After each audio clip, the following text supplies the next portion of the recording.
Good morning, everyone. Normally, I don't do reaction videos to the Monster Hunter title update showcases, but this one seemed kind of important to do since I've been doing Gogmazios prep, so fair warning, this one does have spoilers. First off, it does look like they're going to give us an 8-person quest, except for the fact that it's just going to be 4 party members with 4 support hunters. No mention on if support hunters will fill in for any missing regular party members, which should be interesting to find out. And I would imagine they'll pop up with an answer to that on Twitter over the next couple of days. Usually those types of questions pop up pretty quickly, and they actually don't mind filling those blanks in. So we'll find out soon enough. But more interesting than that, we knew we were going to be able to update Artian weapons, and we were curious exactly how that system's going to work out. So what it's actually seeming like is this is going to make the Artian system just a little bit less taxing if he's not a nightmare to beat. So you'll get some items from him that let you upgrade your Artian weapon into a Gogma Artian weapon. That'll add a set bonus, but the big thing is you can then choose to either reset your reinforcement bonuses completely or amend them, so boost them up. The cool thing about this is this means you don't need to have enough materials to keep making your baseline weapon over and over and over and over again. Some people may still prefer to go that route to try to get the initial set of reinforcements that they want, but what this means is you could just make one of each weapon, go ahead and get it either primarily attack focused, primarily affinity focused, or primarily element focused, and get whichever rerolls come with it, and then just use the Gogma materials to upgrade it. So you could focus in and just grind out materials from Gogmazios if you want to, and this will let you actually have a system where you can just keep rerolling and rerolling and rerolling until you're satisfied with the Artian.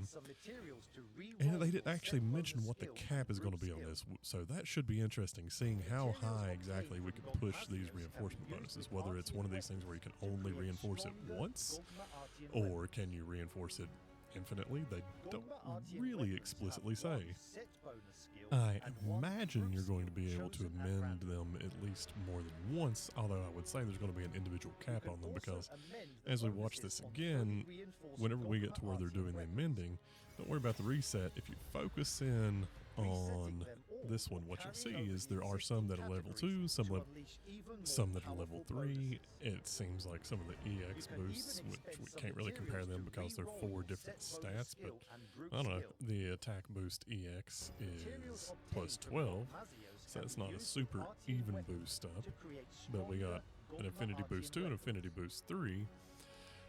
I would imagine it will be either diminishing returns, or there will actually be a cap on how many times you can amend them. So I don't think this is going to be an infinite reinforcement system, or else we'll get to a point where people can go in and solo stuff like Savage Omega in just minutes. Either way, the fact that this can be done multiple times is a really good sign, because this means they have basically given us a less random way to build our weapons. You build it once and then you can just use the materials to reset it. It doesn't look like the material cost is as expensive to do the reset as it is to actually build a brand new Artian. So this should change your strategy going into Gogmazios. Instead of actually having to get a whole bunch of God roll baseline Artians, then at this point all you really need to do is build Artian weapons for any weapon that you're actually interested in playing with. Be sure that you put enough parts in to focus in on getting pure attack, get as much element as possible, or get as much affinity as you want, and go from there, because you'll be able to do this to reset the reinforcements until you get the set of reinforcements you want, and then you can just start upgrading them until you're satisfied. So this is a big deal. In addition to resetting the reinforcements, you can also re-roll your group skills. So you won't have to build an infinite number of these guys, which we were hoping for. We knew there would have to be something to address RNG, but hopefully this puts that to bed.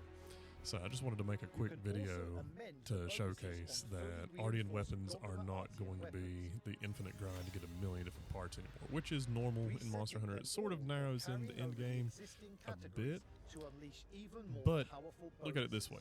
If you don't want to constantly grind random monsters to get parts to forge Artian weapons.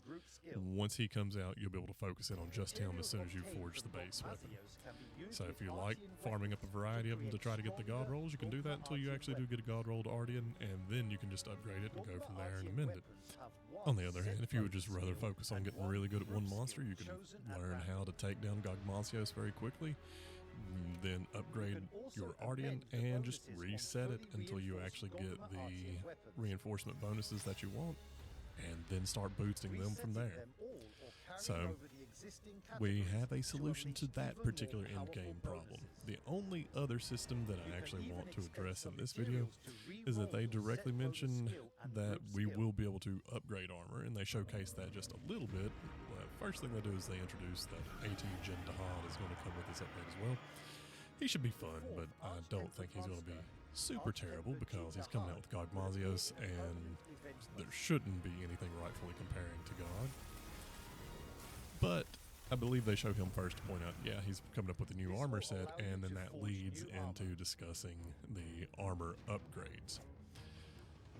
You'll be able to expend some of that same monster's material, so pay attention when it pops up here, to actually update or break the sort of upgrade cap on that mod. What we see is that the level cap jumps up by 8 more levels, so you'll be able to get a decent amount of defense. And they highlight with the Gogma armor that it actually upgrades the gems if it's going from Rarity 5 to Rarity 6.